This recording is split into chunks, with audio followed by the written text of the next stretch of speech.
다시 그래서 현재 상태에서 이게 요렇게 농도가 잡혀 있을 때, 그러니까 요게 평형 상태에서의 농도고 총부피 1리터 잡아서 요게 K 값일 때, 그리고 지금이 평형이면 Q 값도 같을 테니까 요 상태가 평형 상태일 거 아니에요. 근데 만약에 지금 기존에 이렇게 평형이 이루어져 있었는데 이 중에 하나의 농도라도 바뀌면 K 값은 변해 안 변해? 안 변해요. 처음부터 얘기했던 것처럼 K는 평형 상수이기 때문에 변하지 않는 값입니다. 조건이 달라져도 K 값은 변하지 않아야 되기 때문에, 그러면 K 값은 요 값을 그대로 유지할 거거든? 근데 만약에 내가 여기서 H2를 5몰 더 넣어줘서 20몰 이렇게 만들었다고 가정을 해보면, 그러면 요게 20몰이 됐다고 하더라도 K 값은 요거 그대로입니다. 근데 내가 저 5몰을 더 넣어주는 바람에 Q 값은 뭐 괄호 굳이 안 해도 되는구나. 이렇게 되겠지. 그러면 현재 Q 값이 원래 K 값과 달라졌지. 그럼 평형이 깨진 거죠. 그냥 이런 되게 단순한 논리로 흘러가는 게 농도에 의한 평형 이동입니다. 그러니까 우리가 농도를 하나를 조작해주면 그냥 평형이 이동을 한다. 그러니까 평형 이동이 일어나서, 그러니까 평형 자체가 깨져서 평형의 이동이 일어난다. 새로운 평형을 찾아간다. 이 얘기가 되는 거예요. 근데 이게 되게 재밌는 점이, 생각해봐. 여러분들이 20, 30, 0, 요 상태에서 지금 얘가 마이너스 5, 15, 플러스 10 해서 15, 15, 10 요렇게 하면 평형이동이 일어난 거잖아요. 그리고 K 값이 원래대로 그대로 같았던 거고. 근데 만약에 여러분들이 요거를 똑같이 20이랑 똑같이 30이랑 이렇게 추가를 해줘서 요게 35 그 다음에 요게 뭡니까? 왜 계산이 안 되냐? 처음 여기서 추가했다고 생각하면 요걸 40, 요걸 60 그냥 요렇게 비교를 해볼게요. 그러니까 처음부터 20, 30 준비했을 때랑 처음부터 40, 60 준비했을 때랑 이렇게 비교를 해봅시다 일단. 그래서 이렇게 준비하면 얘는 빼기 10, 얘는 빼기 30, 요거는 플러스 20이 돼서 얘가 30에서 얘도 30에서 얘가 20에서 이렇게, 여기서는 얘는 요렇게 평형이 일어날 걸 생각할 수 있는 게 K 값이 같으니까 생각할 수 있는 거잖아요. 그치? 그러니까 무슨 얘기냐면 반응물을 더 넣어주면 반응이 더 일어나는 건 맞아. 근데 재료를 필요한 재료의 비율만큼 똑같이 넣어줬을 때 우리가 기대하는 값이 이렇게 될 텐데요. 근데 뭡니까? 그러니까 우리가 기대하는 값만큼 양쪽 다 넣어줘야만 평형이동이 일어나는 게 아니라, 추가로 물질을 얻게 되는 게 아니라, 하나만 추가해줘도, 그러니까 재료 둘 다 말고 이 재료 둘 중에 하나만 추가해줘도 우린 평형이동, 원래 기존의 평형이 깨지는 걸 볼 수 있습니다. 요게 꽤 중요한 포인트야.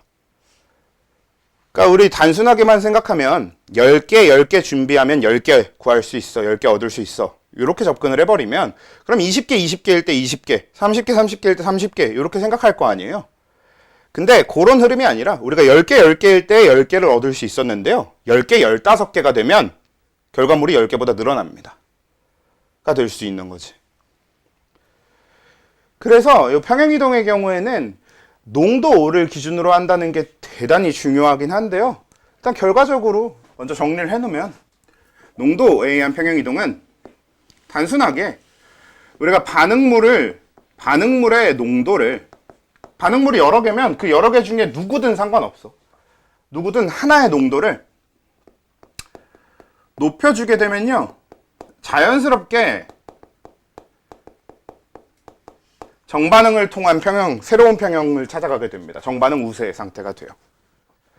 자, 그거 여기서 보면 되게 단순하게 해결이 되는데, 지금 이게 반응물인 H2를 5 더 넣어줬을 때의 Q값이잖아요. 근데 지금 Q값이 K값보다 어떤 상태게? 계산 안 해봐도 이게 더 작잖아 지금. 그치? 분자는 똑같은 상태에서 분모가 커졌기 때문에 Q값이 K값보다 작단 말이야. 그리고 Q가 K보다 작으면 아까 뭐였어요? 정반응 우세. 그렇죠? 정반응을 통해서 새로운 평형을 찾아갈 거예요. 그래서 그냥 이런 단순한 얘기고, 만약에 반응물의 농도가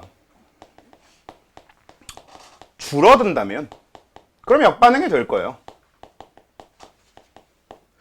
반응물 농도 줄이는 거 이런 거 되게 단순한 게, 만약에 요 실험을 하다가 내가 중간에 요 시험관 안에다가 아니면 요 반응을 하고 있는 그 방 안에다가 그 실험 도구 안에다가 이렇게 불꽃을 집어넣었어요. 그럼 불꽃을 집어넣으면 뭐는 다 어떻게 돼? 여러분 수소기체 H2 기체의 특징이 뭐가 있지? 화학적 특성?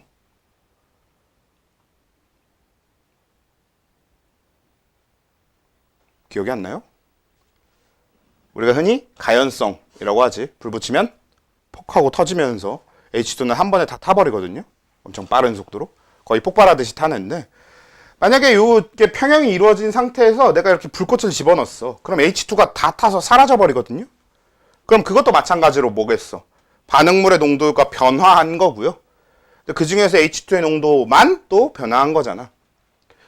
그러면 이게 H 농도가 내가 불꽃 같은 걸 집어넣어줘서 H2가 확 다 사라지게 되면요, 요 값이 엄청 작아지면서, 원래는 사실 0이 되는 게 맞겠지만 딱 완전 0까지는 아니라고 생각해 봅시다. 완전 0이면 아예 계산이 안 되니까. 그래서 0이 되는 것처럼 완전히 작아지면, 우리가 좀 더 유식하게 표현하면, 우리가 좀 더 제대로 표현해 보면 0으로 수렴한다, 뭐 이렇게 해보면, 만약에 얘가 0으로 수렴하게 되면요, 그러면 지금 이 전체 값이 엄청 커지니까 K 값보다 Q 값이 엄청 크다, 이렇게 될 거 아니에요. 그러면 역반응을 통해서 새로 평형을 찾아갈 거 아니야. 그치? 마찬가지로 다 똑같아요. 생성물의 농도를 늘려주면 역반응 할 거고요. 역반응을 통해서 새로운 평형을 찾아갈 거고, 생성물의 농도를 줄여주면 정반응을 통해서 새로운 평형을 찾아갈 겁니다. 근데 일부러 그냥 이렇게 식을 적어가면서 한 거지, 어느 정도는 좀 당연한 얘기잖아. 그러니까 우리가 반응물의 농도를 늘려줬다는 얘기는 재료가 늘어났다는 얘기니까, 재료가 늘어나면 정반응을 더 하겠지. 원래 정반응에 필요한 게 재료니까요. 그렇죠? 그리고 반응물의 농도가 줄어들면 재료 쪽이 줄어든 건데, 만약에 이걸 아예 근본적으로 우리 이론적으로 설명해 보면요, 반응물이 요게 정반응 속도랑 그리고 역반응 속도랑 같았던 상태에서 반응물이 늘어나면 정반응이 빨라지잖아. 그렇죠? 우리 반응의 속도는 재료의 농도에 의해 결정되는 거였잖아요. 왜? 재료가 농도가 높아지면 서로 부딪힐 확률이 높아지면서 속도가 빨라져요. 이게 기본 얘기였죠. 그래서 그러면 얘가 갑자기 늘어나게 되면 정반응 속도가 늘어나게 된단 말이야. 그러니까 정반응 속도가 빨라졌어. 역반응 속도는 이전에 그대로일 건데, 그러면 결국 정반응 속도가 다시 좀 느려지고 역반응 속도가 다시 좀 빨라져서 다시 같아질 때까지 반응을 하겠다, 이런 얘기인 거고. 그렇죠? 만약에 우리가 반응물의 농도를 줄여주게 되면은, 갑자기 얘가 줄어들면 정반응 속도가 확 느려진단 말이에요. 그렇지? 그럼 상대적으로 역반응이 빠르고 정반응이 느린 상태니까 역반응 속도가 좀 느려지고 정반응 속도가 좀 빨라져서 또 다시 맞춰줘야 되겠지. 그러니까 기본적으로는 요렇고, 그리고 계산적으로는 아까 봤던 것처럼 우리 반응물이 줄어들게 되면, 반응물이 늘어나게 되거나 줄어들게 되면 분모가 변하는데, 만약에 늘어나면 분모가 커지니까 Q값이 작아지는 거죠. 그래서 우리가 앞에 했었던 K랑 Q 비교를 통해서 계산적으로도 해볼 수 있고. 그렇죠? 둘 다 필요합니다. 결국은 우리 평형에 대해서는 이론적으로 이해하는 것도 되게 중요하고요. 그런데 계산적으로도 당연히 써야 될 거예요. 여러분들이 이제 문제를 풀 때는 계산을 하게 될 테니까. 근데 농도에 의한 평형 이동은 저 정도로 끝. 너무 단순한 얘기, 간단한 얘기입니다. 그래서 쟤네들은 좀 쉬운데, 두 번째, 또 평형이 깨지는 조건 중에 뭐가 있냐면요, 압력이 변하면 평형이 깨져요. 우리가 흔히 이걸 압력에 의한 평형이동 이렇게 부릅니다. 이제 그러니까 농도에 의해서 평형이 깨지는 건 농도에 의한 평형이동 이렇게 부르는 거고, 압력이 변해서 평형이 깨지는 건 압력에 의한 평형이동 이렇게 부르는 거거든. 자, 근데 압력에 의해서 평형이동이 왜 일어나는지, 어떻게 일어나는지는 계산적으로 보는 게 제일 편하거든요. 사실 요걸 적었던 이유가 저 압력에 의한 평형이동을 설명하기 위해서인데, 봐봐. 아이고, 이걸 지우지 않았어야 되네요. 이건 냅두고 이거 다 지워봅시다.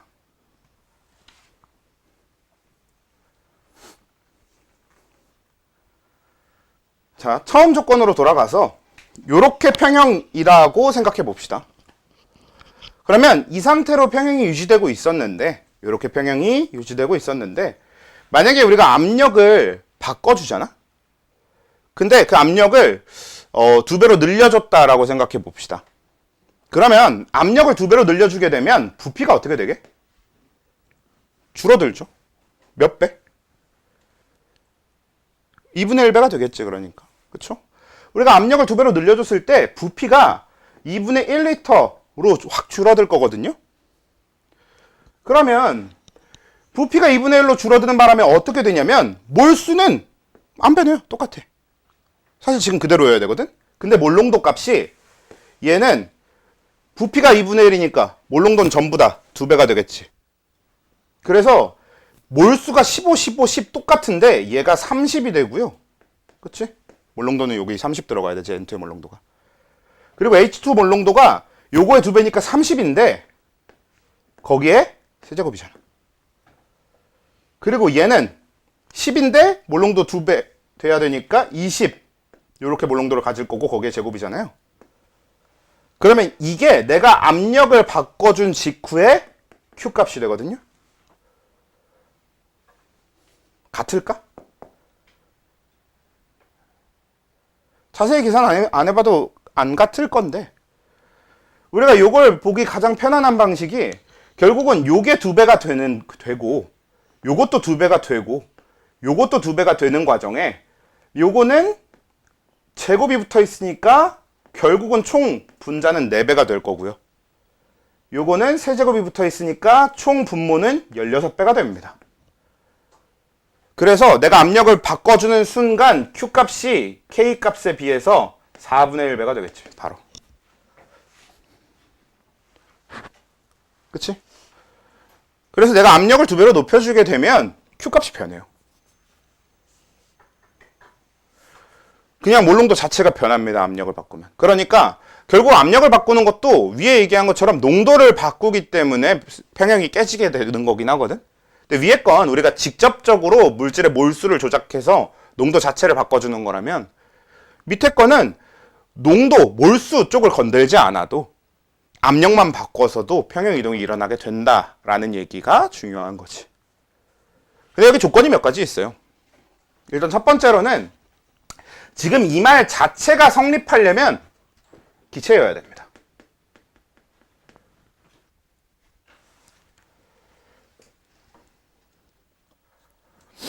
자, 왜냐면 우리 설탕물 이런 걸로 생각해 보면요, 설탕물에 압력을 가해준다고 설탕물의 농도가 변해요? 그건 전혀 아닐 거잖아, 그치?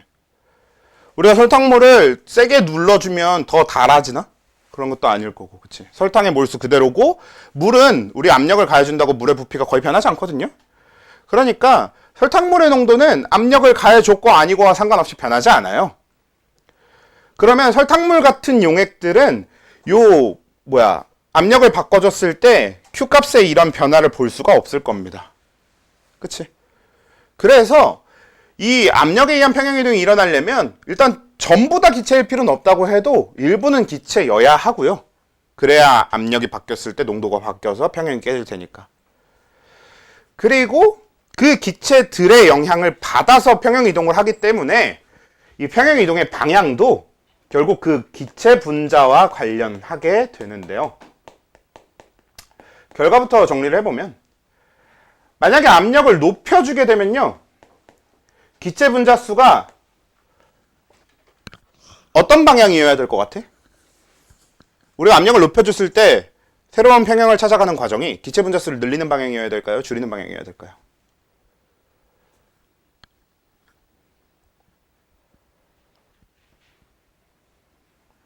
자, 우리가 압력을 높여줬어. 그럼 부피가 갑자기 확 작아지는 거잖아. 부피가 확 작아지면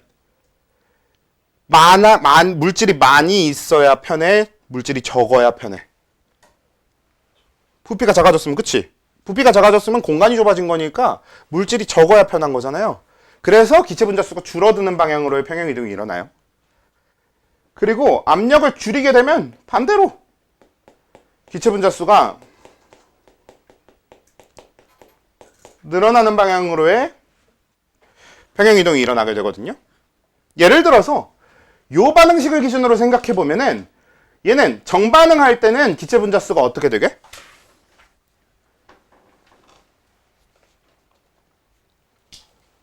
정반응은 기체 분자수가 줄어드는 방향입니다. 왜? N2 하나랑 H2 세 개가 반응해서 NH3 두 개를 만들어내는 거지.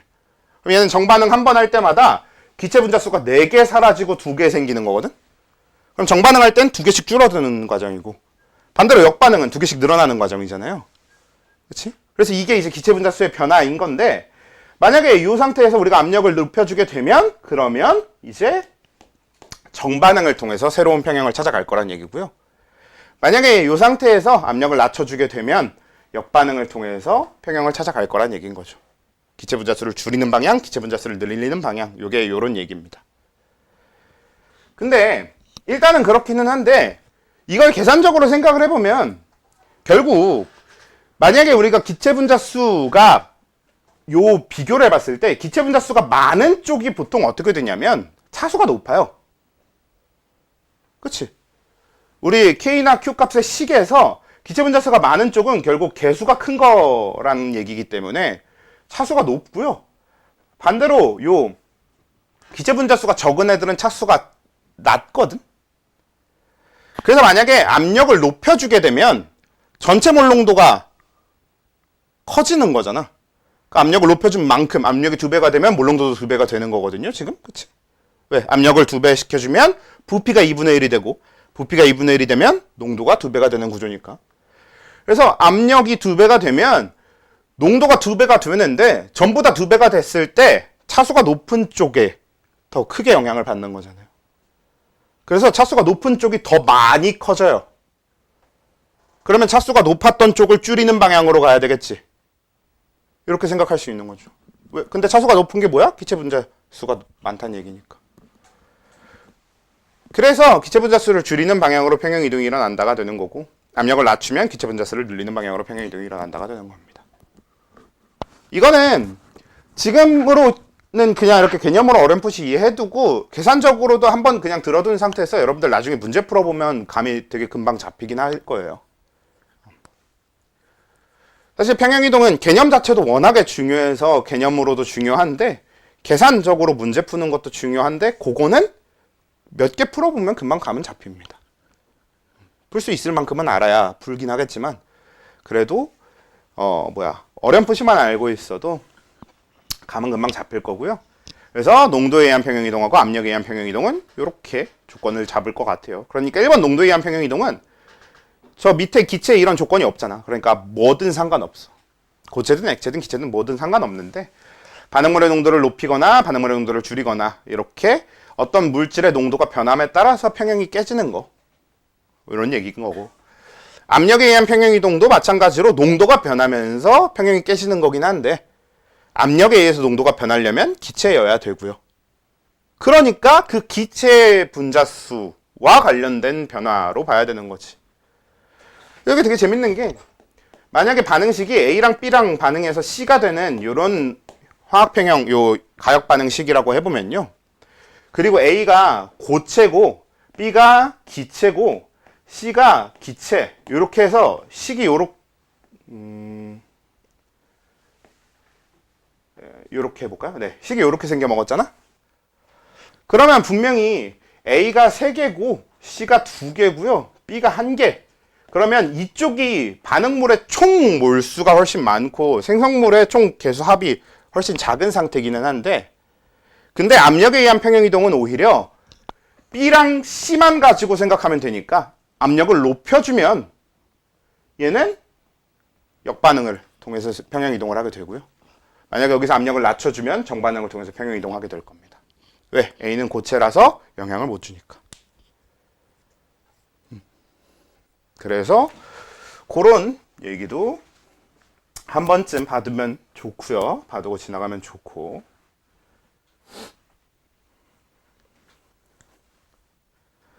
자, 이제 문제는 세 번째인데, 이제 세 번째는 온도에 의한 평형이동입니다.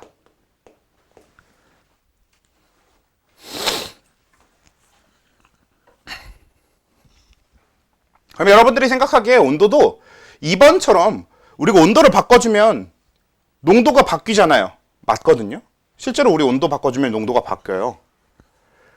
예를 들어서 기체 온도를 2배 해주잖아? 그럼 부피가 2배가 되거든요. 그치? 그래서 농도가 바뀝니다. 맞는데, 근데 문제가 하나 있어. 어떤 문제가 있냐면, 우리가 기체의 온도를 2배로 해주고, 그래서 부피가 2배가 된다에, 이때의 온도는 절대 온도예요.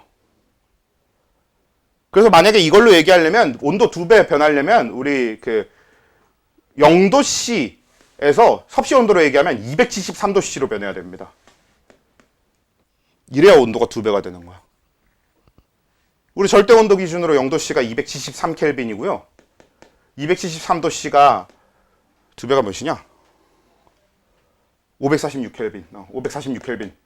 이렇게 되거든? 우리 절대 온도라고 하는 게 섭씨 온도 더하기 273이니까요.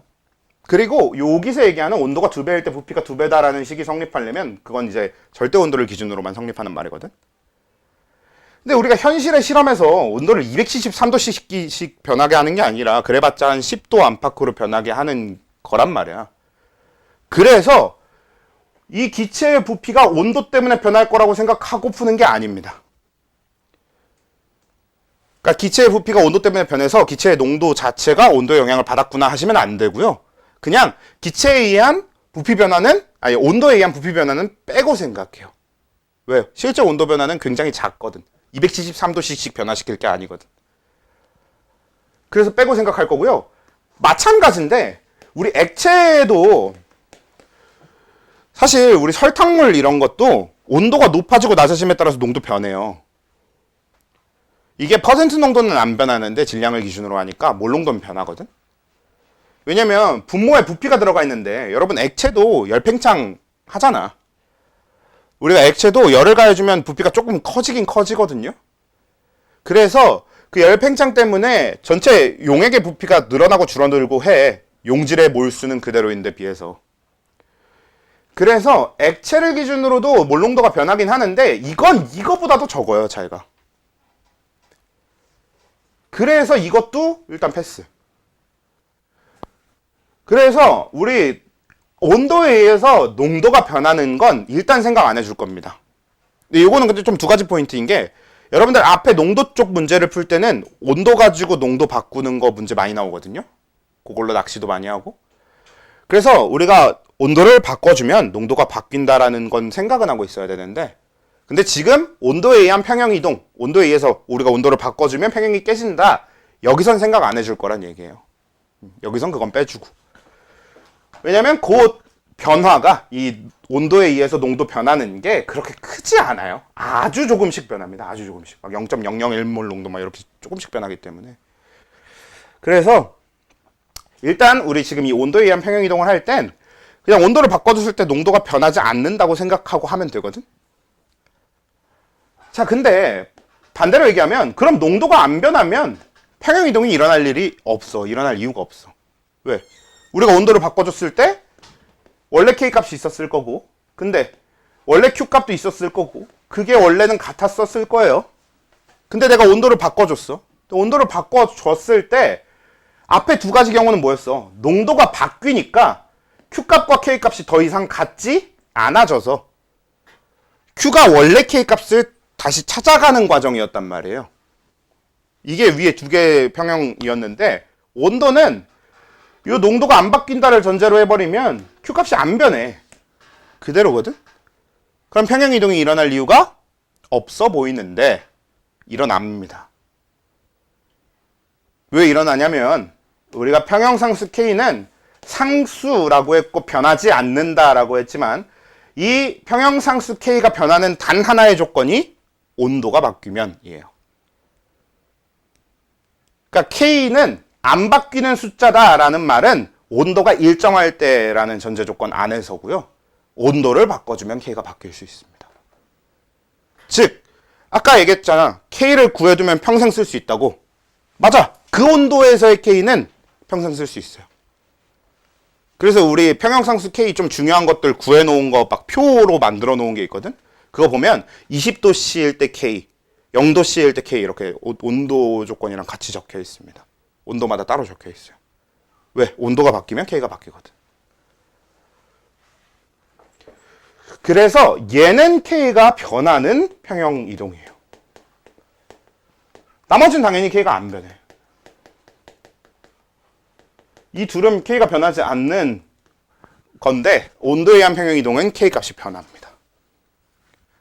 그러니까 오히려 얘는 평형 이동이 일어나는 순간, 평형이 깨지는 순간에 Q 값은 하나도 안 변하고 K 값이 변해버려서 Q가 그 변한 K를 찾아가는 과정이지.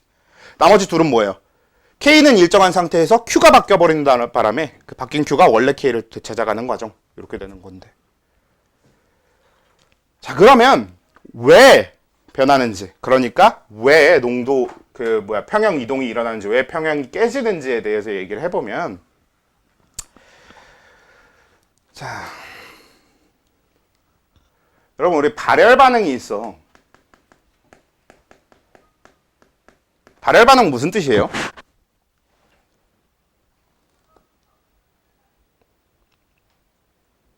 반응할 때 열이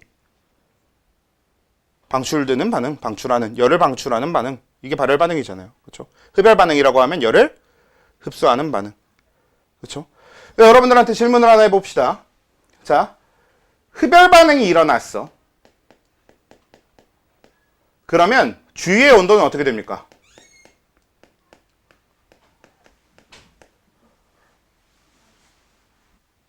낮아지죠.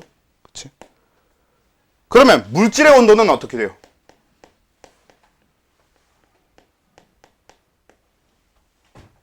아이고. 물질의 온도는 어떻게 돼요? 높아지죠. 그치? 높아진다고 생각하지? 다들 높아진다고 생각하시죠? 그쵸? 틀린 답인데. 예. 제가 아주 좋아하는 오답인데요. 틀렸습니다. 뭐가 맞냐면 낮아져요, 같이.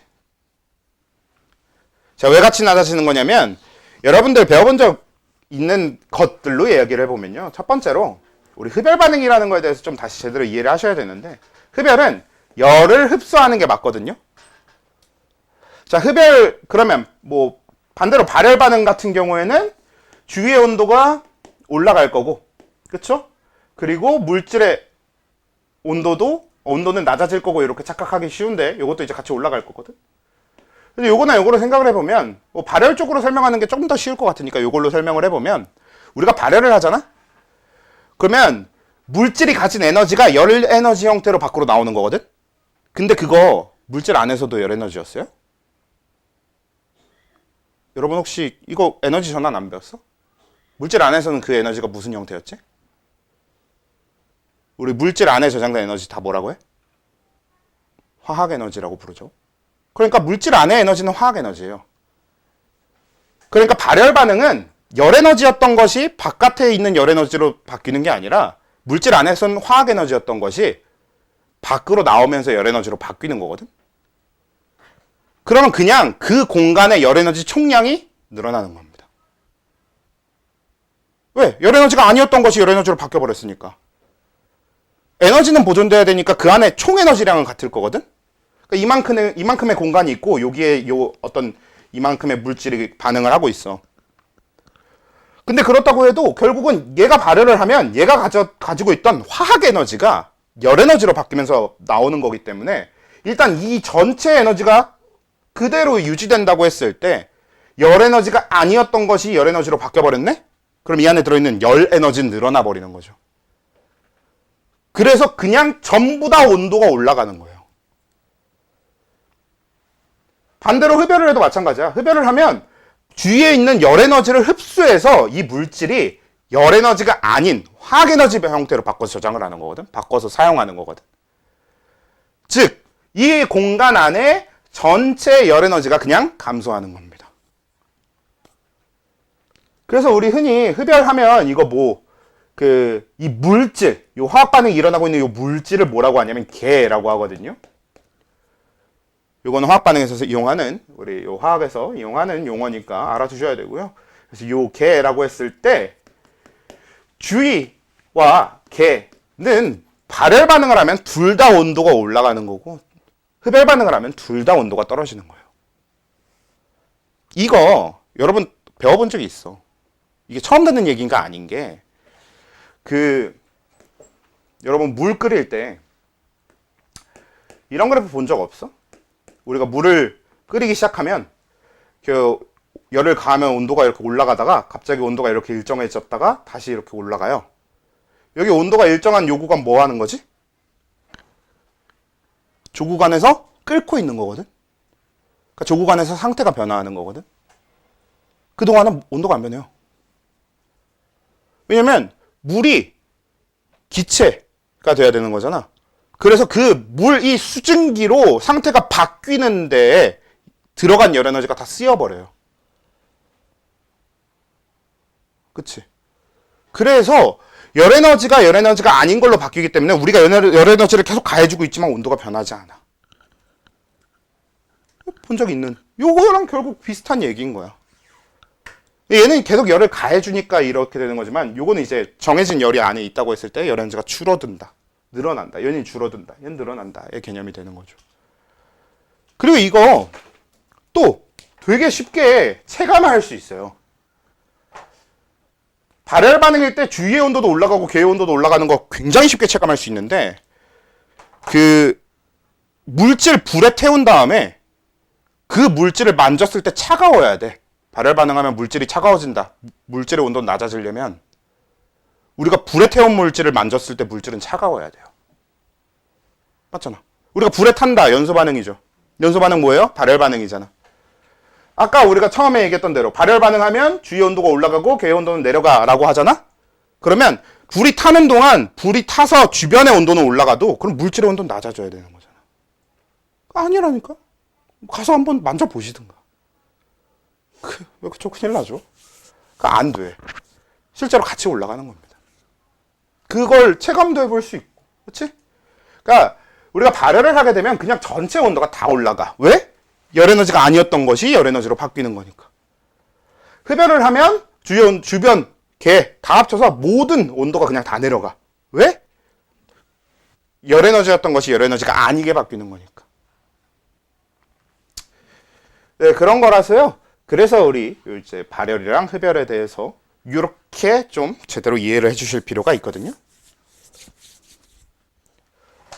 자, 그래서 이걸 이해한 상태로 그 다음 얘기를 하면 되게 단순해지는데, 이 다음 얘기가 이제 어떻게 이어가 볼 거냐면, 그럼 온도가 높을 때 잘 일어나는 건 흡열일까요? 발열일까요?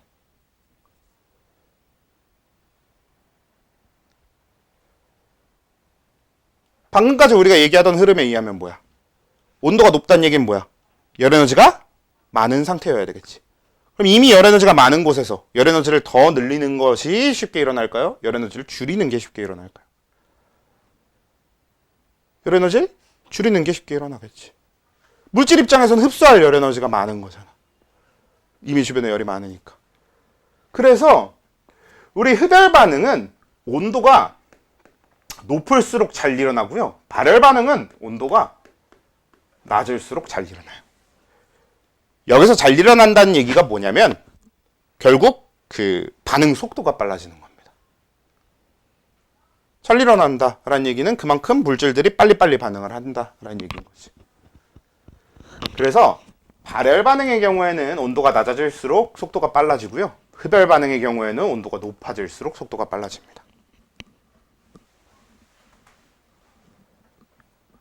그래서 이게 되게 중요한 문제가 되는 게, 자, N2 더하기 3H2가 2NH3가 되는 요 반응이 만약 정반응이 흡열 반응이고, 그럼 역반응은 뭐겠어?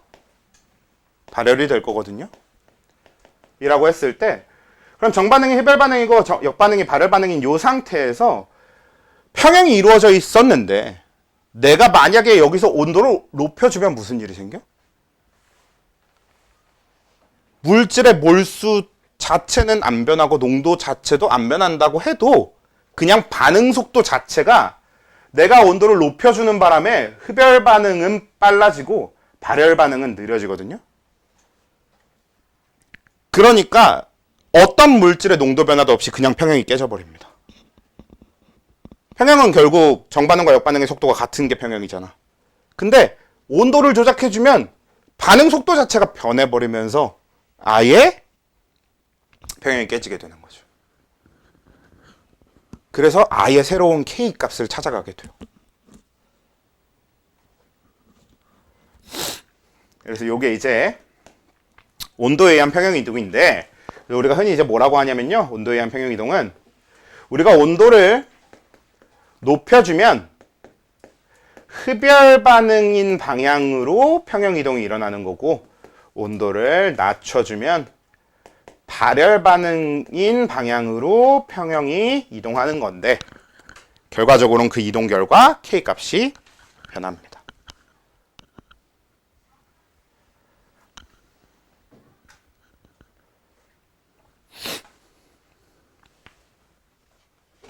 일단 이해돼요? 어려울 겁니다. 어렵지? 안 어렵나? 안 어려우면 좋은데 좀 어려울 거야. 이게 좀 어려울 만한 게 하트에 있던 게 내려온 거라고 했었죠. 근데 이게 그러니까 원래는 고3용 화원을 다 배우고 예전 교육과정 기준으로는 화원을 다 배우고 화원을 1년 동안 해서 익숙해진 상태에서 화2에 올라가서 하는 내용이었었던 건데, 그걸 이제 화학의 맨 앞에 여러분들이 처음 배우는 화학이라고 하는 파트에 같이 집어넣어 놔가지고 어렵습니다. 원래 되게 나중에 배워야 될 걸 땡겨서 배우는 거니까. 그래서 일단 이렇게 평형이동이 일어난다가 되는 거고요. 이제 네 번째 평형이동이 촉매에 의한 평형이동인데,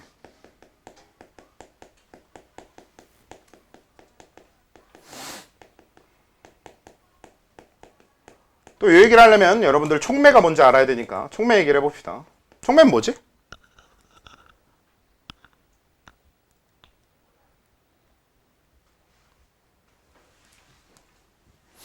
왜 이렇게 다들 처음 듣는 표정들이십니까? 촉매는 뭐예요? 기본적으로는 촉진시키는 거 맞아요. 사실 촉매는 두 가지가 있어요. 촉진시키는 촉매가 있고 억제시키는 촉매가 있긴 한데, 억제시키는 촉매 쪽은 어차피 우리가 주로 다루지 않습니다. 그래서 촉진시키는 거 맞아요. 뭔가를 빨리 하고 싶은 게 맞아. 그래서 촉매라고 하는 건 반응에 직접 참여하지는 않는데 반응 속도를 빨리 해주는 걸 목표로 쓰는 게 촉매거든요. 우리가 흔히 그런 촉매를 정촉매라고 해요. 원래 이제 정촉매에서 정자 빼고 그냥 촉매, 어차피 우리가 얘기하는 촉매는 다 정촉매니까. 촉매에는 반응 속도에 영향을 주는 애인데 어떻게 영향을 주는 거지?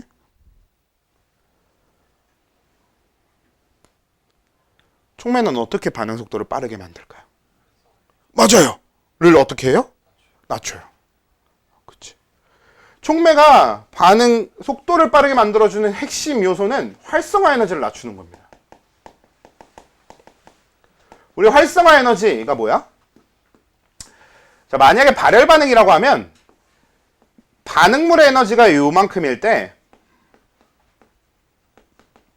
생성물의 에너지가 반응물의 에너지보다 작아서 이렇게 에너지를 방출하면서 에너지가 작아지는 게 발열 반응일 거거든. 근데 이 발열 반응이 일어나는 과정이 그냥 이대로 쭉 미끄럼틀 타고 내려오듯이 떨어지는 게 아니라 항상 언덕을 넘어가야 떨어지게 되어 있어요. 우리가 이 처음에 올라가야 되는 이만큼의 언덕을 활성화 에너지라고 합니다. 그러니까 결국은 모든 반응이 일어나려면 저 처음의 언덕, 저 활성화 에너지를 넘어가야 반응을 할 수 있게 됩니다. 근데 촉매를 써주게 되면 이 활성화 에너지, 언덕을 낮춰줘요. 그러면 반응에 필요한 에너지 자체가 그냥 줄어드는 거거든. 반응이 시작되기 위해서 필요한 에너지가 줄어들어요. 그러니까 반응이 더 쉽게, 활발하게, 빨리, 많이 일어나겠지. 그래서 촉매가 반응 속도를 빠르게 만들어주는 방식이 활성화 에너지를 낮춰주는 거거든.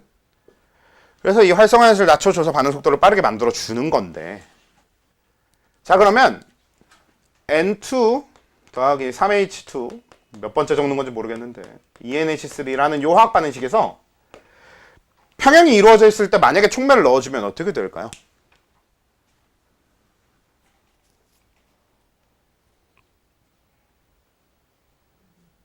지금 이미 화학 평형이 이루어져 있어. 근데 촉매를 넣어줘.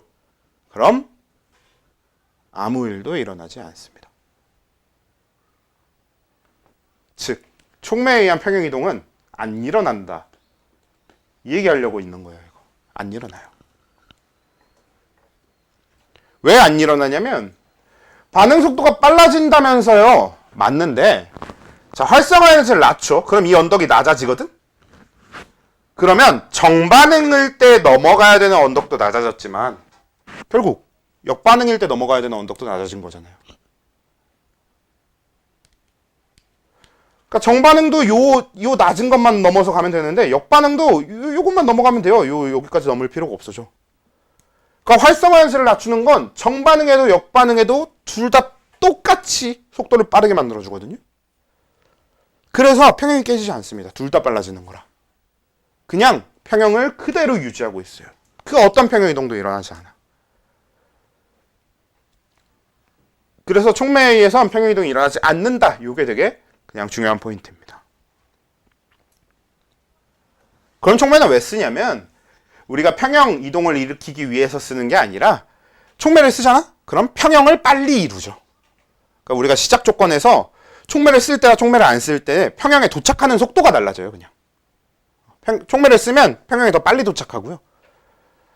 촉매를 안 쓰면 평형에 더 늦게 도착해. 근데 결과 이 평형 자체는 똑같겠지. 그래서 이 촉매에 의한 평형 이동은 안 일어난다. 이게 중요한 말. 됐죠? 그래서 평형 이동이 어떻게 일어나는가에 대한 이야기가 여기까지 됩니다.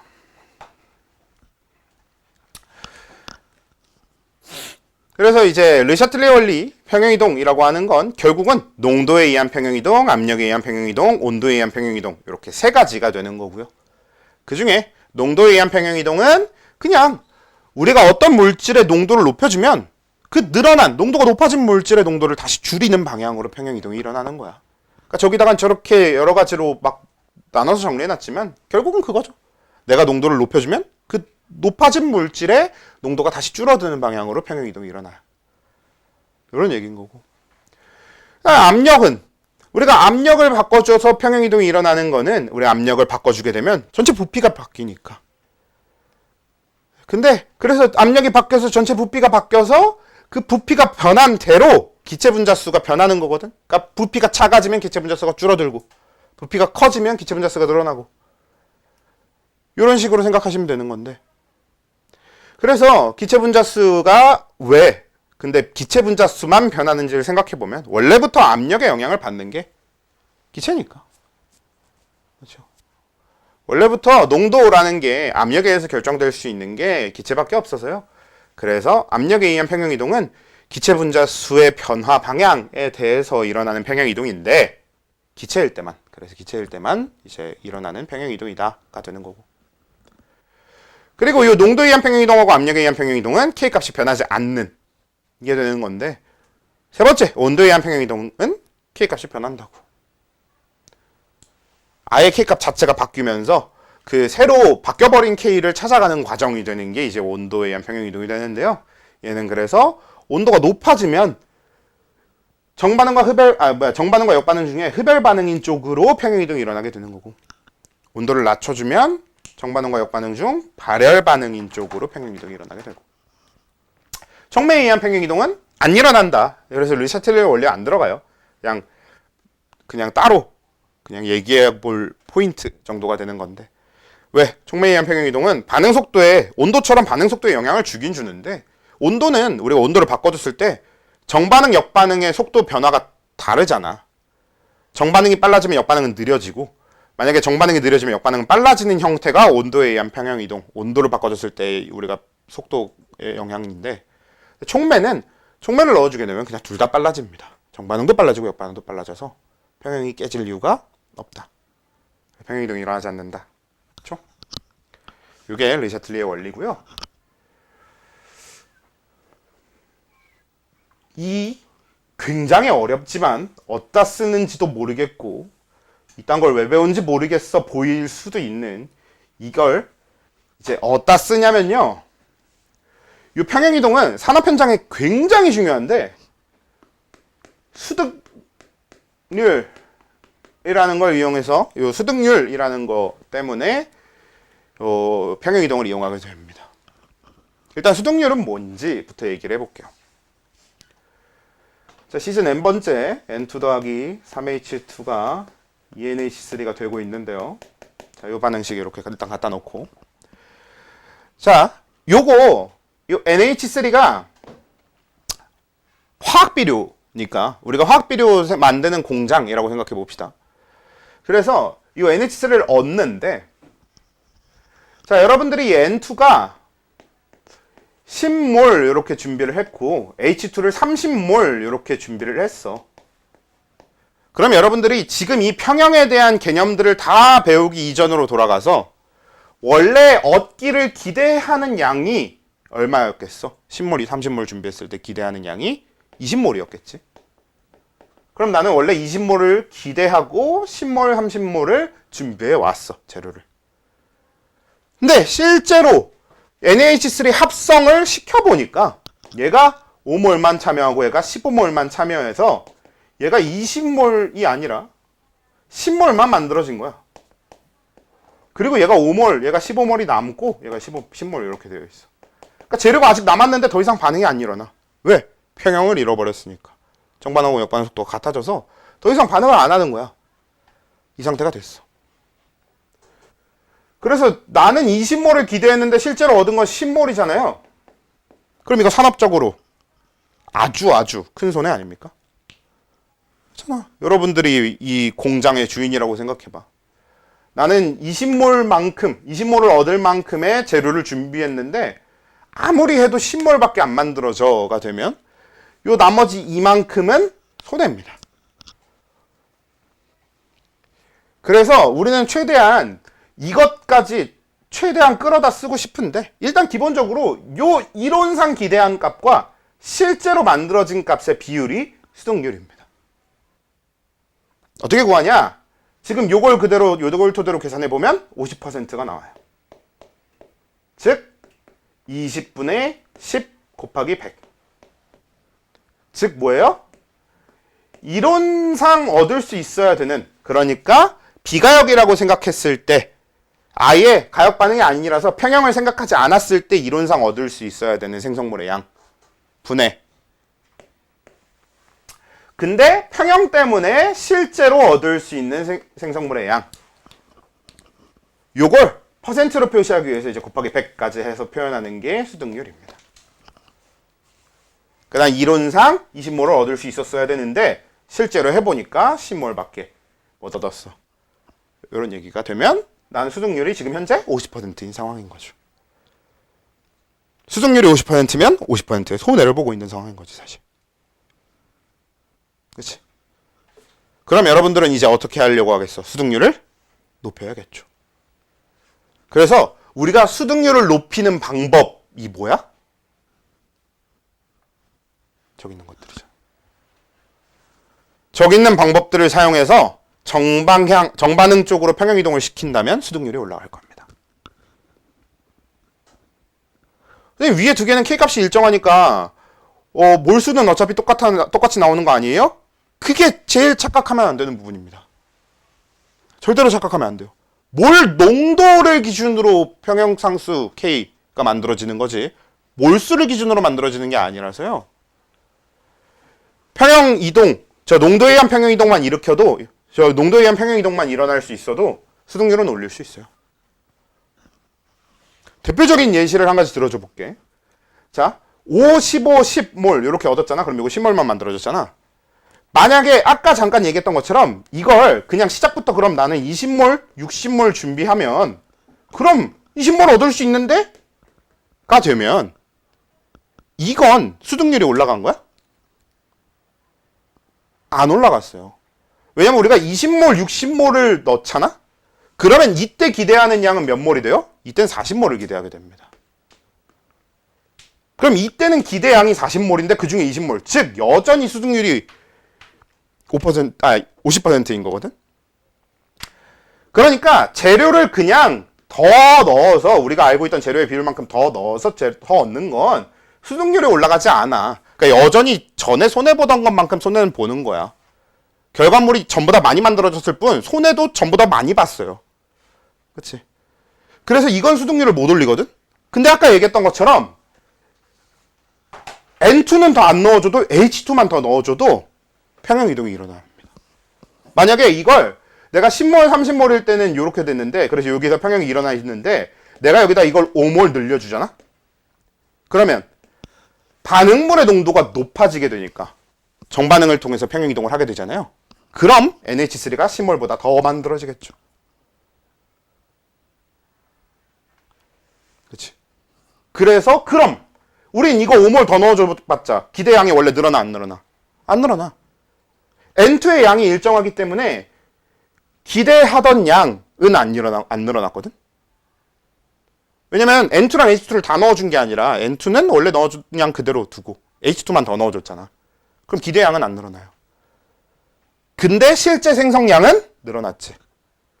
그럼 이건 수득률 높아지는 거잖아. 그렇죠? 실제로 그래서 요런 방식으로 수득률을 높이는 게 가장 흔하게 사용됩니다. 이거 되게 흔히 쓰여요. 근데 이게 H2가 개수가 H2의 개수가 3이라서 원래 요 방식으로 지금 이 식에서 요 농도를 변화시키는 방식으로 수득률을 올리려면 H2를 넣어주는 게 효과가 훨씬 좋거든요. 왜냐면 H2가 그 우리 반응 지수에서 따져보면 세제곱이 들어가 있을 거 아니에요. 그래서 H2의 농도를 높여줬을 때가 평형이동이 더 크게 일어나요. 근데 문제는 H2는 다시 제거하기도 힘들고 그리고 N2보다 비싸. N2는 싸잖아. N2는 진짜 싸거든요. 그렇죠? 그러니까 우리 과자에도 막 들어있고 한 거잖아. N2는 정말 싸서 어떻게 하냐면 여러분들이 만약에 이 화학비료 공장이면 H2는 내가 원하는 재료만큼만 넣고 N2를 막 미친 듯이 때려 넣습니다. N2를 엄청 많이 넣어놓고 거기다 H2를 넣어주면 거의 모든 H2가 다 반응에 사용될 수 있게 해버릴 수 있어요. N2의 양을 막 그러니까 얘 1몰씩 얘 1000몰 이렇게 집어넣은 상태로 얘 1몰씩만 집어넣으면 거의 모든 1몰의 H2를 다 반응해서 쓸 수 있습니다. 이런 식으로 수득률을 높일 수 있어. 이게 농도에 의한 평형이동. 그리고 그걸 이용한 수득률 높이기가 되는 거고. 근데 꼭 이렇게 농도에 의한 평형이동을 일으키지 않더라도 압력에 의한 평형이동을 일으킬 수도 있는 거잖아요. 그러면 압력에 의해서 평형이동을 할 거면 그러니까 압력을 이용해서 여기서 수득률을 높이는 방법은 뭐겠어? 어떻게 하면 돼? 압력을 높여주면 돼, 낮춰주면 돼? 지금 이 식 기준으로 압력을 높여주면 수득률이 올라가겠죠. 그치? 왜? 압력을 높여주면 결국은 이쪽이 기체 분자수가 이쪽이 기체 분자수보다 많단 말이야. 그럼 압력을 높여주면 기체 분자수가 줄어드는 방향이 정반응이니까 정반응을 하게 되겠죠.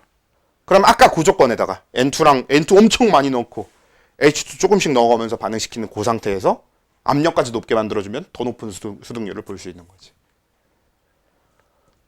그래서 저 압력에 의한 평형이동이 중요한 게 되는 거고. 마찬가지로 온도에 의한 평형이동도 뭐예요? 똑같이 수득률을 변화시킬 수 있는 요인이 되겠죠. 만약에 이게 흡열 반응이라면 어떻게 하면 돼? 온도를 더 높여주면 수득률을 높이게 되겠지.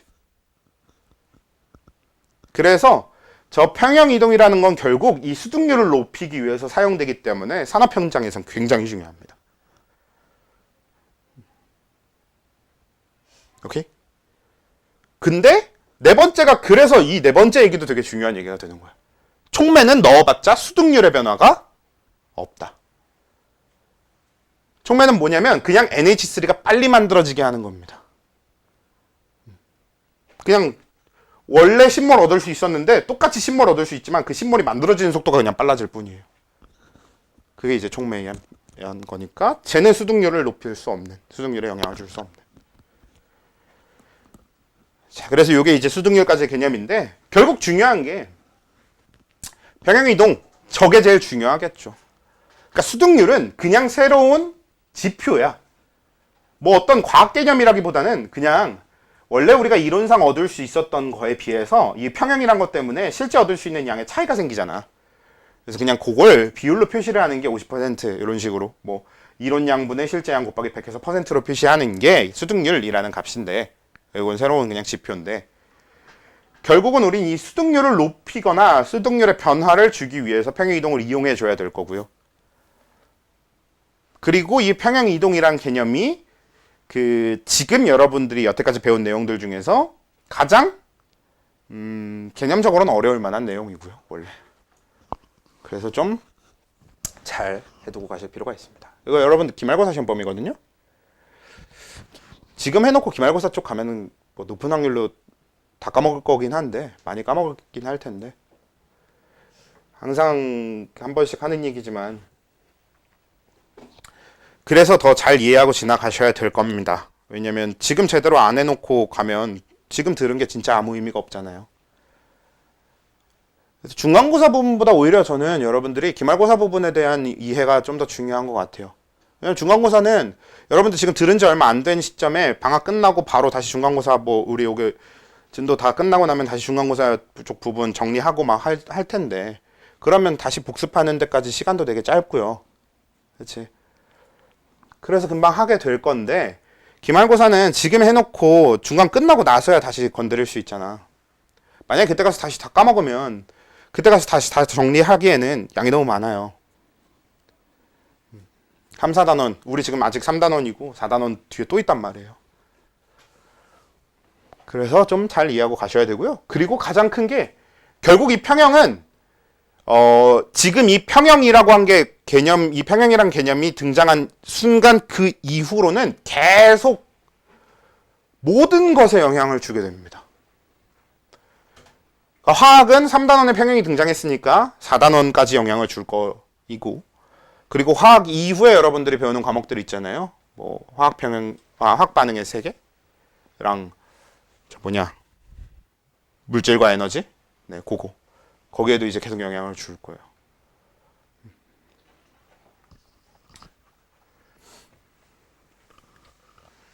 여러분 대학교 1학년 때도 제일 많이 하는 게 화학 평형, 평형이동, 평형 상수 관련한 계산이랑 반응 속도 상수 관련한 계산입니다.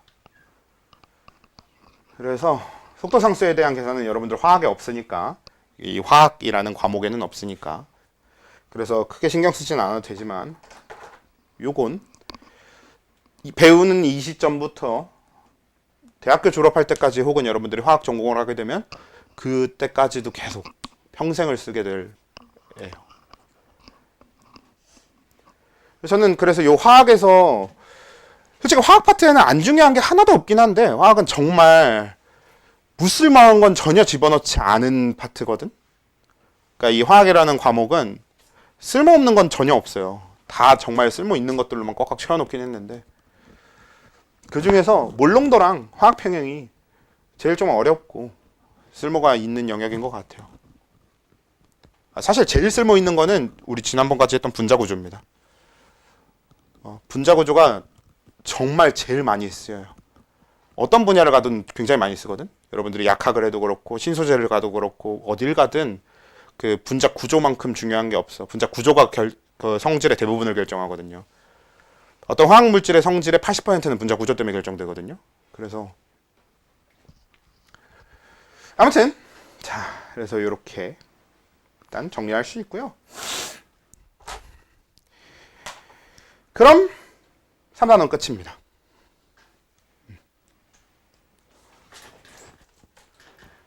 시간상 4단원 초반 운만 좀 띄워놓고 끝내야 될 것 같은데, 일단 3단원은 여기서 끝.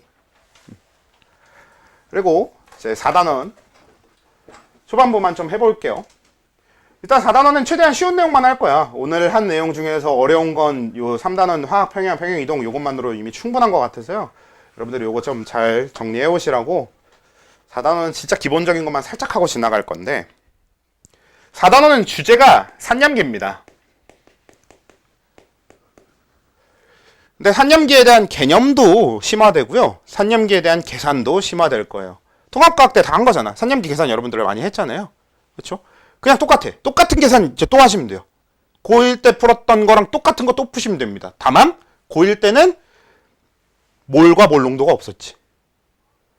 고1 때 하던 거에 몰하고 몰농도 추가해서 계산하시면 됩니다. 그게 이제 여기 화학에서의 한염기고요. 근데 그건 계산이니까 그냥 고1 때 하던 거에다가 몰농도 추가만 하면 되니까 오히려 여러분들 고1 때 산염기 전 문제 좀 잘 풀었습니다 하시는 분들은 진짜 잘해요. 몰농도만 추가하면 되니까 정말 잘하거든. 그래서 얘는 그나마 괜찮은데 개념적인 것도 되게 많이 추가가 돼. 그 중에 제일 먼저 우리가 다뤄야 될 게 뭐냐면 물의 자동 이온화 반응이라는 놈입니다. 꽤 재밌어. 요 물의 자동 이온화 반응이라는 게 이름 그대로야. 물은 자동으로 이온화됩니다.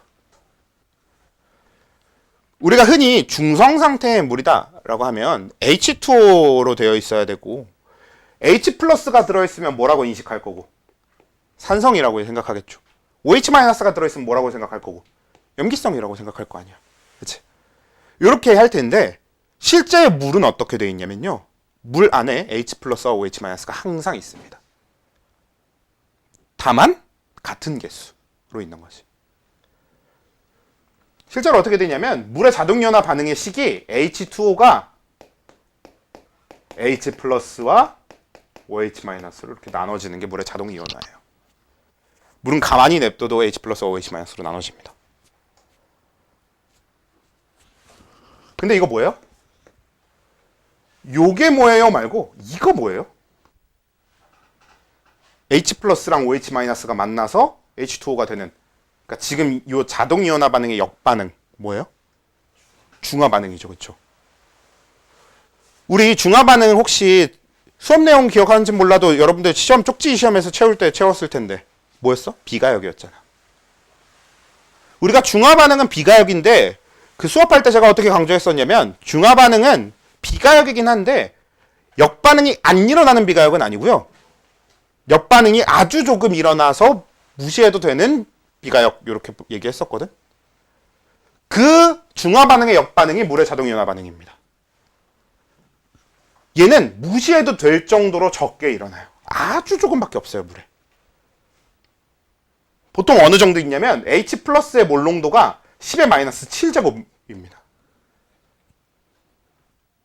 10의 마이너스 7제곱이면 얼마냐?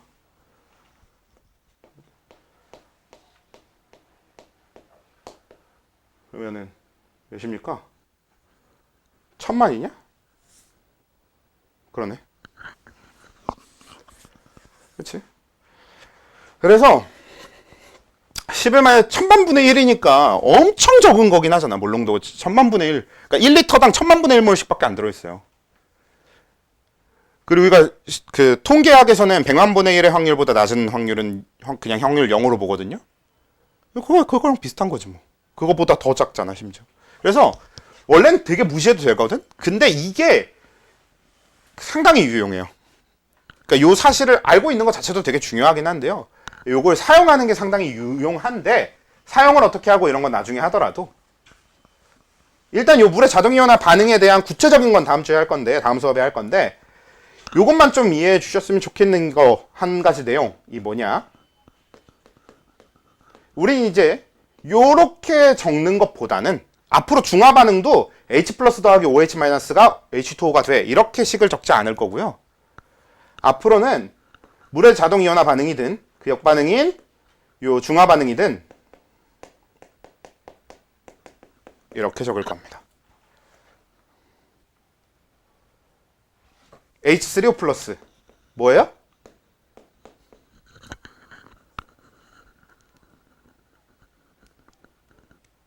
일단 이름은 개떡같아요. 하이드로늄 이온입니다.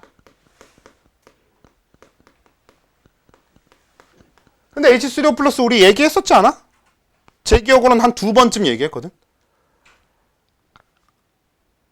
기억이 안 나는 것 같으니까 다시 합시다. 네. 우리 H3O 플러스라고 하는 이온은 뭐냐면요, 되게 생소해 보이지만 얘가 요 H 플러스에 대한 얘기, 요거에 대해서 좀 자세히 얘기해보면 H3O 플러스의 존재가 당연해지는데, H 플러스 혹시 영명 뭐라고 했었지? 기억해? 맞아요, 프로톤. H 플러스의 영명은 프로톤입니다. 영명으로 자꾸 얘기해서 싫어? 그러면 한글명이 뭐예요? 프로톤의 한글명? 양성자예요. 우리가 수소는 어떻다고? 수소는 원자 번호가 1번이니까 양성자 몇 개였어요? 1개. 근데 양성자가 1개밖에 없어서 중성자가 필요하다 안 필요하다? 없어도 됐어요. 0개. 그 상태에서 전자 1개. 이 상태가 수소 원자란 말이야. 근데 H 플러스라고 하는 애는 전자 하나가 나간 상태가 되니까 뭐예요? 순수한 양성자 상태가 됩니다. 원래 원자 핵이라는 건 껍데기 같은 게 있지도 않아요. 그냥 그 양성자랑 중성자랑 뭉쳐 있는 거란 말이야. 근데 중성자가 없으니까 진짜 그냥 양성자 하나 딱 남아 있어요. 그래서 수소 이온은 아예 화학하는 사람들은 다 그냥 양성자라고 해요. 대학 교수님들한테 H 플러스 들고 가갖고 이거 이렇게 보여드리면 다 양성자라고 얘기하십니다. 바로. 수소 이온이라고 얘기하시는 분들은 없어요. 오히려 영명에서 수소 이온은 H 마이너스 이런 게 있어요. 이게 이제 수소 이온입니다. H 마이너스는 여러분들이 보기에는 그렇게 볼 일은 없는 이온이긴 할 텐데요. 당장은. 그래서 당장은 볼 일은 없기 때문에 일단 빼더라도 나중에 여러분 화학전지 같은 거 다루면 화학전지가 아마 교육과정상에 있긴 있을 텐데 그런 거 할 때 H 마이너스 나올 거거든. 근데 그런 거 하지 않는 이상 당장에 우리는 요건 몰라도 된다고 하더라도 이 H 플러스 요게 양성자라는 사실은 좀 인식해 줄 필요가 있습니다. 그리고 그렇기 때문에 H 플러스 이온이라는 건 실존하지 않아요. 있어서는 안 돼. 왜? H 플러스 이온은 뭐야? H 플러스 요 상태가 자유롭게 이온으로 돌아다닐 수 있어야 그게 H 플러스 이온이거든요. 즉 자유로운 양성자입니다. 자유로운 양성자. 무슨 얘기? 우리 H 플러스가 많이 들어있는 레모네이드, 산성물질. 여러분들이 지금 가서 편의점에 가서 레모네이드를 하나를 사요. 그리고 그 레모네이드 안에는 그럼 산성이기 때문에 H 플러스가 대량으로 들어있거든요. 그 H 플러스가 만약 진짜 이 양성자라면 어떻게 된다? 여러분들이 레모네이드를 사고 레모네이드를 흔드는 순간 양성자 충돌이 일어납니다. 무슨 얘기? 핵분열이 일어나요. 레모네이드 사서 흔들면 핵폭발이 일어난다고. 절대 있어서는 안 되는 일이고 당연히 물리학적으로 말이 안 되잖아요. 그게 말이 안 되는 이유가 이 양성자가 그래서 실존하지 않기 때문인 거예요. 반대로 얘기하면 그런 일이 일어날 수 없다가 곧 H 플러스 이 양성자가 혼자 자유롭게 존재할 수 없는 이유인 거지. 그래서 이 H 플러스는 우리가 편의상 이렇게 표시해 왔을 뿐 실제로는 이런 물질은 없습니다. 자유로운 양성자라는 건 없어. 우리가 실험 상태에서 만들어내는 건 가능해도 그냥은 있을 수 없습니다. 자, 그러면 이제 이 양성자, 요 H 플러스라고 하는 애가 어떻게 존재하게 되냐면 H 플러스는 아무 전자도 안 갖고 있잖아요. 그래서 자연 상태에서 이 양성자는 H2O의 비공유 전자쌍을 통째로 공유받아서 결합해요. 이거 무슨 결합이었어? 배위 결합이라고 불렀었거든요. 그래서 이 양성자가 요 산소한테 비공유 전자쌍을 공유받아서 요렇게 H3O 플러스의 구조를 가지고 있습니다. 삼각불형이 될 거고 107도의 결합각을 가질 건데 아무튼 H3O 플러스가 만들어져 있어요. 그래서 그게 이제 하이드로늄 이온이고요. 그래서 사실 요렇게 적냐 요렇게 적냐는 아무 문제 없거든요. 이렇게 적어도 되고 이렇게 적어도 돼. 왜냐면 실제 팩트는 이게 맞는데 이렇게 매번 적기가 귀찮아서 그냥 H3O 플러스인 것 다 알지만 그래도 우리 귀찮고 H 플러스라고 써온 세월이 기니까 그냥 우리 H 플러스라고 요렇게 그냥 쓰자 해서 과학자들도 다 그냥 이렇게 써요. 편의상. 훨씬 편하니까. 그렇긴 한데 우리는 당장 교육과정 상에서 이게 처음 등장하는 시기이기 때문에 좀 인식해서라도 일부러 의식해서 요 식을 써줘야 될 겁니다. 그래서 요게 이제 물의 자동이온화 반응이 되고요. 앞으로는 중화 반응 얘기할 때도 H3O 플러스 더하기 OH-가 H2O 2개 이렇게 적는 게 기본이 될 거예요. 중화 반응 알자이온 반응식 할 때도 이렇게 적는 게 기본이 될 거고요. 하이드로늄 이온에 대한 얘기 됐고, 시간이 애매하긴 한데 여기서 이제 조금이라도 더 하면 좀 어려워지니까 여기서 끝냅시다.